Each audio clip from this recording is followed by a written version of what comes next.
আমি জানি যে এই ছবি দিয়ে আমি বা সৌদ কেউ মিলেনিয়ার হতে যাচ্ছি না, গাড়ি বাড়ি কোটি টাকা হবে না। দুজন মানুষের কথা এখন বলছি। তাদের একজনের নাম সোহেল মণ্ডল, আরেকজনের নাম নীলাঞ্জলা নীলা।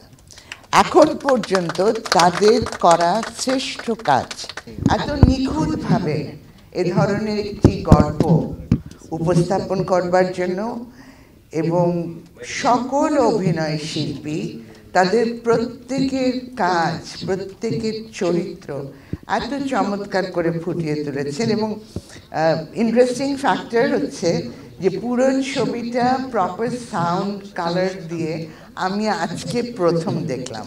এর আগে তো বিভিন্ন ফরম্যাটে দেখা হয়েছে, কখনো মনিটরে, কখনো টিভিতে, কখনো বাজে প্রজেকশনে, বাট আজকে প্রপার স্ক্রিনিংয়ে দেখতে পেলাম।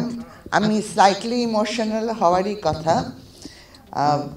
আমি জানি যে এই ছবি দিয়ে আমি বা সৌদ কেউ মিলেনিয়ার হতে যাচ্ছি না, গাড়ি বাড়ি কোটি টাকা হবে না, কিন্তু আমি নিশ্চিত যে আমরা একটি অত্যন্ত ভালো ছবি বানিয়েছি এবং এই ছবিটি যেন দর্শক দেখে, এই ছবিটি যেন দর্শক দেখে।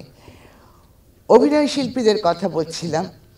আমি সবসময় বলে এসেছি, সমস্ত নির্দেশক এবং প্রযোজক যারা আছেন তাদের কাছে ক্ষমা প্রার্থী হয়ে বলছি, এটা আমার বিশ্বাস যে আমাদের টোটাল কমিউনিটির মধ্যে the best people are the actors.